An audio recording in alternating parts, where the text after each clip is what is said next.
it's been a bad day, no matter if you kind of lost your way, you gotta keep on keeping on, keep on keeping on, keep on keeping on, keep on, keep on. In 1969, there was a show that was scheduled called The Mystique of Harlem. And on the bill was Jimi Hendrix, you, Sam and Dave, and Big Maybelle. And you say you weren't sure if that actually happened? I'm not quite sure about that, but I do remember the meeting with Jimi Hendrix trying to set that up. I just don't remember too much after that. Okay. I'm pretty good at this, but I can't remember everything. But yeah, I remember meeting him at Frank's restaurant that was on 125th Street. Okay. And it was a beautiful restaurant at that time. And so we sat there, we were in there to get plans together. I had met him previously while I was in England. And that's where we first met. And I said, and you took notice because he was a man to be noticed. Oh, yeah. You know, so talented. And I'm left-handed too. That's what took me, caught my attention. Playing the guitar left-handed and everything. So we met in England, and then we met a second time at Frank's. And so but we just said hello in England, but over here, so now we're trying to get the meeting together and everything, and he finally noticed me. Female, male, female, you know? Right. And he said, hey. And I said, no. And that's about it. He says, okay. That's it. That's interesting. So you you didn't find him attractive in that way, or you just... No, he was attractive and everything. I just knew where my boundaries were. I knew where my line was. Okay, makes sense. You were telling me that somewhere around this time you were working with Luther Vandross. We didn't know him as Luther at the time because he was a friend of Van McCoy's, and Van just got his friends over to do the background. And Van didn't need anybody because he could sing all the parts. He can sing like girls. Right. Yeah, he could just do it. And he could sing like guys. Right. And overdub himself 4 or 5 times, but he decided to pull in a bunch of his friends, and Luther was one of them. That's amazing. But it was just the single "Make Love to Me" with the flip "Always and Forever," and there was no idea or thoughts to put an album together, or no. This was just to cut something and then singles. See where we would go with Van McCoy as a producer. Right. So they just did 2 sides. Right. At that time. Because you did a few. Remember, we weren't doing CDs where that. That's right. Okay, so we were doing singles, and they had flip sides. So right, 45s, yeah. Because then not long after that, you did Picked Up, Packed, and Moved Away, with the flip side being Bella Mia. Yeah. And these are great records, but they've never been compiled, and I don't think they're even on any of the compilations of your work, and they're great records. And yeah, those were done by Tony Camillo. He was the producer on that one. What I feel now. Boy, you really, really hurt me, but I picked up, packed, and put away. Ooh, baby, from home to heartaches. I picked up, packed, and put away all the bitter memories. But you made me aware of love and despair. I'm so glad that I know where it's at, 'cause I picked up. right. Those, yeah. So somewhere around this time, I think it was around '73, that you decided to do "Don't Bother Me, I Can't Cope in New York City," which was your Broadway debut. Well, around this time, I was getting pretty disgusted because me and other artists like me were not working. And one has to work or just forget it, go back to doing day jobs, you know? So I decided, let me go to a dance class and acting classes. Because I say that there are trends towards musicals. maybe you can get in one of those. But you gotta know, you gotta learn the business, because they used to send me out to audition because you were Maxine Brown, but you get there and you couldn't dance because you said, well, I move. That's not the same as that. They want 5, 6, 7, 8, and they start dancing, and then you're bumping into the next person. No, that's not it. So you take some classes. Right. And I did. I took classes, and I took tap dancing, Mm-hmm. and with Henry Latang, and I was getting pretty good at the tap dancing. Mm-hmm. Yeah. Mm-hmm. And then I took the acting with Michael Hartig, and we were sailing right along. And I had gone to other acting classes, and I just couldn't get that concept of making believe I was a tree. I couldn't get that. And then, but then his concept was pretty good. He got into the feeling of the part and the role, Mm-hmm. and I was able to do that. And all of a sudden, there was a call went out that Retta Hughes was in Don't Bother Me, I Can't Cope, and she was leaving, like in 2 days, 3 days, yeah. Right.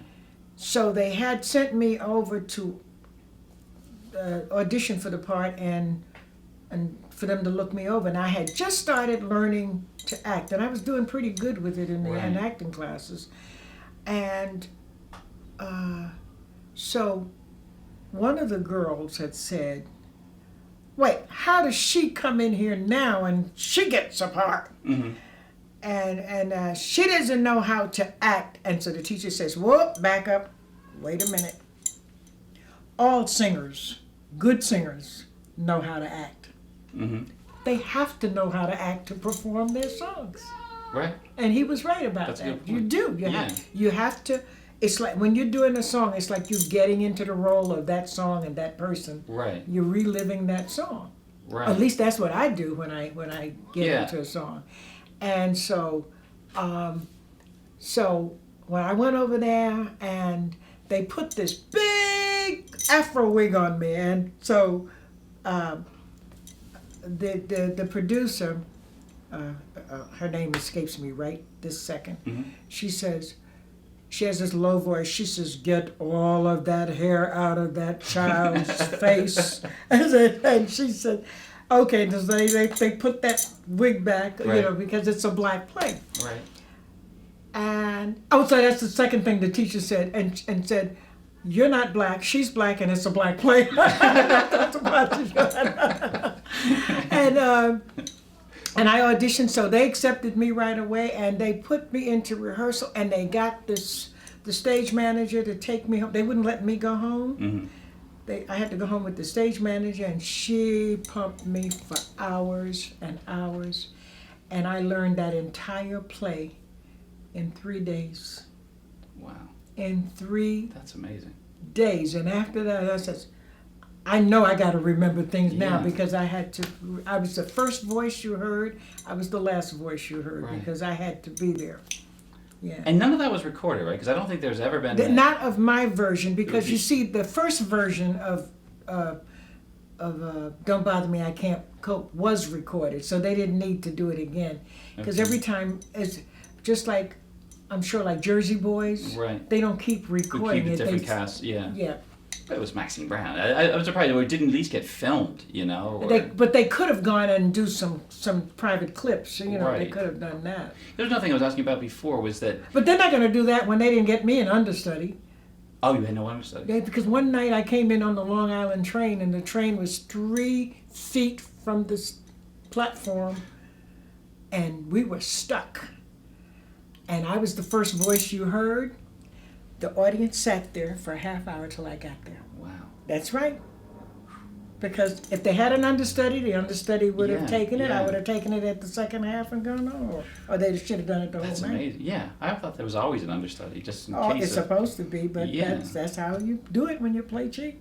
You know what else? Because I was asking you before that I've never seen any of television performances from the eras when you were, when you were having these hits like "Funny" and "All in My Mind." Yeah, and I was not fortunate.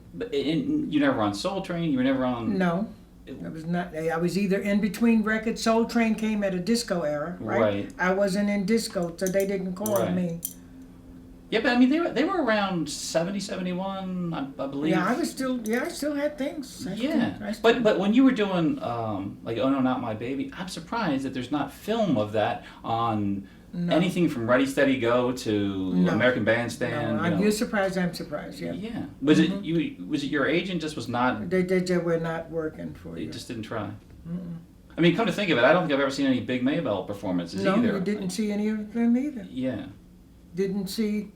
You might have seen Ruth Brown. You might have seen her a few times. Yeah. She was in some movies, I believe. Yeah, because she did movies. Yeah. Yeah. Yeah.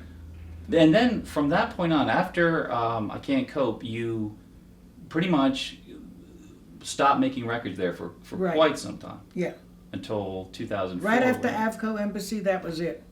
Now, what were you doing during that era? That's when I decided to take acting lessons, and and because of my background and the way and like I told you, I was always like a pop singer like Dionne Warwick and everything. Right. I could do that kind of music. Right. That's the music that kept me alive. So I was able to do standards and sing the jazz things and work the jazz clubs and everything like that. So you continued to perform all those years, you just weren't releasing? I just wasn't releasing records. I still continued to work, yeah. That's a long spell without... That's a long spell without a record. And then one day, I decided to pay for my own session. Mm-hmm. I paid a lot for it, and we decided to do it. And I got the right kind of people, and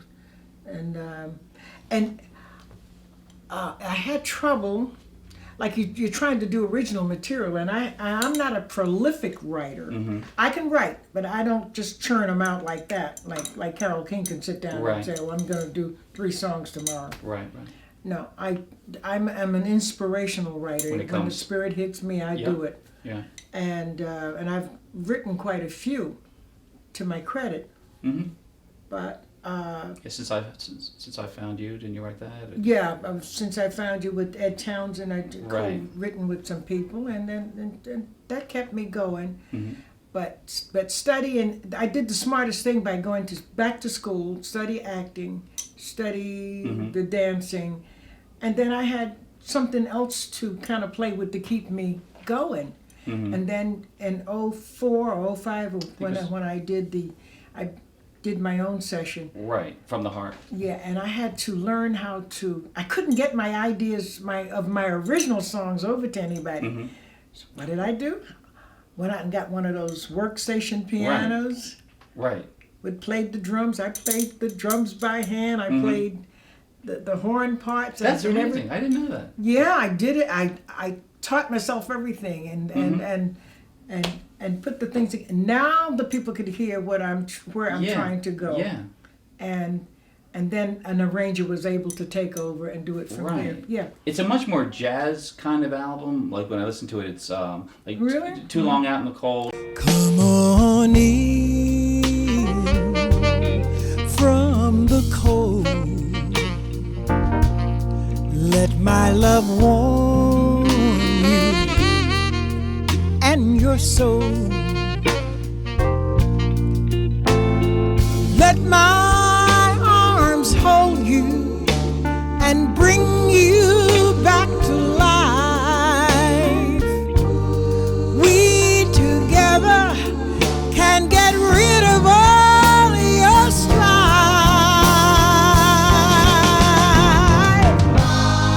I want to wrap you with my love. Yeah, I mean it's a tremendous album, and it must have been good to get back in the studio, or was it? I mean, it was a long time too. Yes, it was. And but you went out on your own to do that. I went out on my own to do it. Yes. Yeah. I produced it myself. Yeah. Mm-hmm. And the fact that you were writing several songs, did you continue to write songs? Like even like right now, are you periodically when something comes to you? Nothing had happened. Nothing lately. Please. I was reading on the liner notes for From the Heart that you worked with Benny King and Ruth Brown. Were they? You had thanked them. Were they in any way a part of this? I'm not sure if Ruth Brown had passed away by that point. This is 2004. She was like You admired her. Ruth and I worked Oh, sure. together. Oh, she was tremendous. We did a show together. We called it Brown on Brown. Oh, Yeah, okay. yeah. When was this? Back in the I have the photo like back 80s there. or something like that? Yeah, somewhere in the 80s. Yes. Okay. Yeah, and Benny King and we play golf, and he has a golf tournament that the Stand By Me Foundation. Okay, right. I've heard of that. And so every year we play in his golf tournament. Where is that at? Is it around here? It's in Virginia. Oh, okay. It's right outside of Washington, D.C. Absolutely fantastic. That golf course is just it's a professional golf course. Yeah, and we play there, and we have Martha Reeves, all of the entertainers, the Dells, all of the good old time people that we all meet up there, and that's how it's almost like having your own alma mater. You go back to school, you see them every year. That's great. And it's good to see them. Martha plays a good game too. That's yeah. great. And the Cadillac Speedo of the Cadillacs, he's good. And the leader of the Dells, he's the one that got me interested. He talked the game into my head, so I love it. So I had a pretty good swing. Right. The Wild Women came about. Now, how did that come about? Well, the whole time before I did the From the Heart album, Ella, Beverly, and we found out that we had a pretty good blend. Oh, yeah. So, and we go to the same church, and so we sang in the same choir, and we found out we could do things together. So we formed a gospel organization. It turned out to be like a gospel play, more or less, Okay.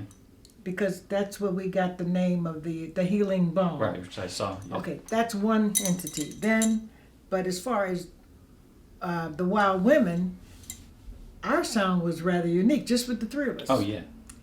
And we ended up developing that and going to Japan and things like that. They love us in Japan. We have played every place, including the same town that just got hit by the tsunami. Oh, okay. Yeah, that they have over there.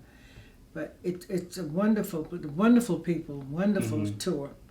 And those two albums, which I had to buy through eBay because you cannot buy them in the U.S. They have some kind of licensing agreement where they... Right.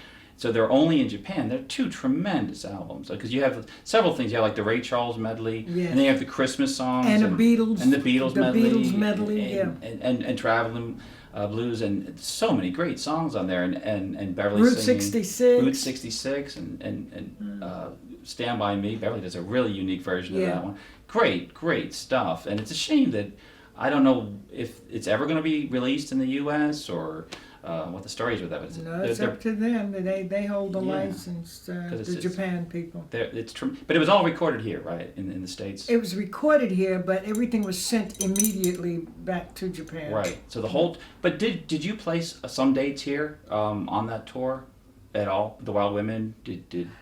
Not then, but recently we did. Okay. We did Detroit and different places. We sang to about 400, crowd of 400. It's wonderful. And we sing in Japanese. Mm-hmm. And Is that right? I never heard that. yeah. But you didn't do anything on the album that was in Japanese? No, we didn't record it in Japanese. No. Right. No. Oh. No. But we sing it for the show. Right. Well, that kind of reminds me, you're playing... is it Spain this summer? Yeah, Spain is coming up. And you're going to be doing Do That To Me One More Time, and you're going to be singing it in... Do That To Me One More Time. I'm going to be doing it in Spanish, yeah. Can you do a little of that? Ah! Come on, just come on. Put this over. Amame una vez más y deja sentir por soy mi pecho. Oh, amame una vez más.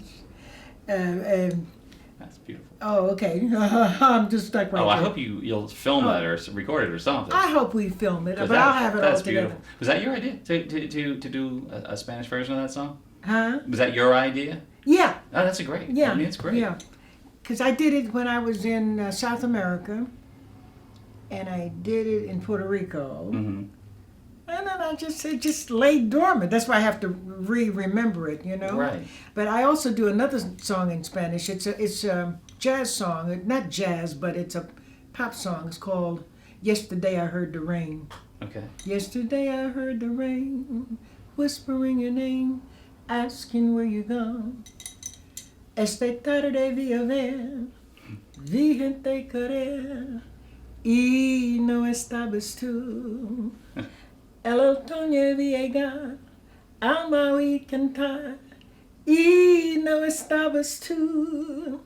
Yo no sé cuánto me quieres, si extrañas o me engañas, solo sé que vi a ver, vi gente querer, y no estabas tú.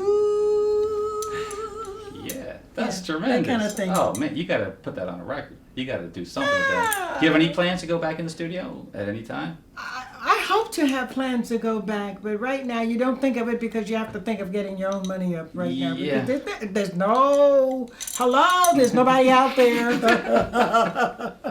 just want to think when I first started to see you at the Creole, which you play at every Wednesday. Yeah. You know, that I would ask you to do songs, and you said, first of all, the band doesn't know the songs that I know, because I guess my view of you is more through the British eyes, because That's right. I like the songs that are more popular over there. Right. But you had so many songs that are tremendous, but you said, so when you go to play overseas, it's completely different from what you do. I here. sure do. I have to leave everything I know here, back here, because all the songs we mentioned at the beginning of this interview, all those songs, they know them in England.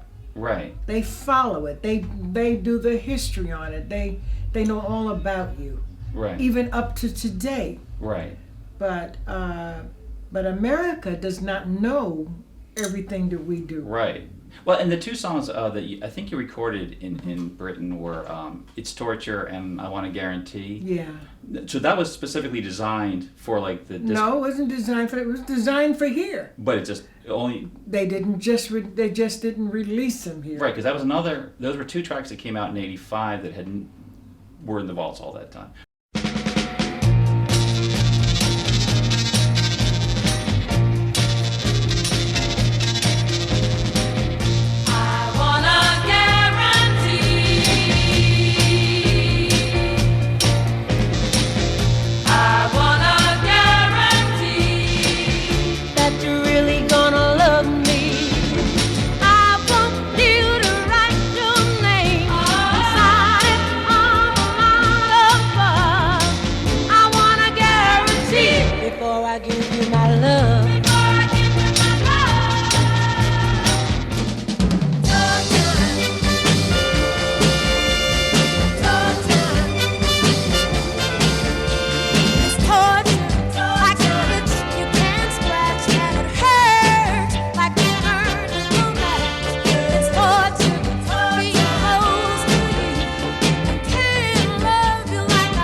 And they're not playing those kind of songs on our radio, you know. Right. But they do that in England, Right. Spain, the Netherlands. They play those songs there. Yeah, they should. They're tremendous. They're all so well done. Not just the singing, but the arrangement and the writing. I mean, these are tremendous songs that, for whatever reasons, just never got any notice in the U.S. But has there been any talk about you being in the Rock and Roll Hall of Fame?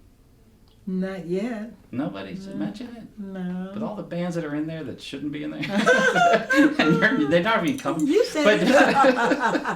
the Rhythm and Blues Foundation, right in Philly, didn't they? We did the Rhythm and Blues Foundation. They honored us. Okay. Yeah. Yep. And you know, like the Rock and Roll Hall of Fame, they just honor you and put you in the Hall of Fame. Right. But the Rhythm and Blues Foundation, they not only honor you, but they give you a monetary. Is that right? Oh yeah, categories of monies and everying. Okay. Yeah. Oh, that's nice. Mm-hmm. When They did sure when did you did. get that? Was that? Mine was 99. Okay. Yeah, 99. What comes after 2000? 2000. 2000, so yeah. like 11 years, 12 Yeah. years. Okay. And one last question. You are apparently, I read in your recent interview in The Basement that you were working on an autobiography. Yeah. What is the status of that? Right now it's on hold because the person who's dealing with the publisher had death in their family, so we had to put that on hold for a little while. okay. Yeah, just a little while. But I have the first couple of drafts off, so we're just waiting. Right. Yeah. That's great. I can't And wait to read if it. they don't, I'll get it out Oh, there sure you will. anyway. Yes. I'm sure there's got to be people. I Yeah, mean, you yeah. have so many interesting stories about all these people that you've dealt with, and it's just there's so much there. I'm sure that Okay. I'm just scratching the surface here of what your life has been, all the things that you've done. I said that was gonna be the last question, but there was a friend of mine in the UK wanted me to ask you a couple of things specifically. One was Ella Brown, where did this name come from? I don't 'Cause he know said, where that came have you from. recorded anything named Ella Brown? And I didn't know what he was talking about, but you said you sort of know that it's been. I know that Amazon had me down as Ella Brown. I said I have no middle name, and I don't know if they picked up Ella from Ella and the Wild Women. Right. I don't know if that crossed over. Yeah. I don't know. I don't know where it came from. I have no middle name, and remember my school teacher named me Maxine. Yeah, that's right. So that's it. That's interesting because I didn't know what he was talking And about. Brown is the family name, so Right. that's it. Wow. Well, I thank you so much for your time today because I know that was a very long interview, but Interesting, yeah. because one of the things is that you do interviews all the time, and it's usually sort of the same kind of questions. And I wanted you to go more into. Oh, well, I think we did Because today. you're a fascinating woman with a fascinating life and a great catalog of music, and it's an honor to be here with you Well, today. thank you for delving into it and just doing the research. It was just wonderful to have you come and show me how much of my work that was out there. I mean, I guess I see me through your eyes. You know, Yeah. people like you. I And mean, I didn't have to your do a lot of research because I listen to your stuff all the time. I've been listening to you for a long eyes. time. Wow, that's nice to know. I mean, Thank you. love your music. Well, thanks you. again. It's great. Okay, love. Mwah. Great. Thank Thank you very much. Okay.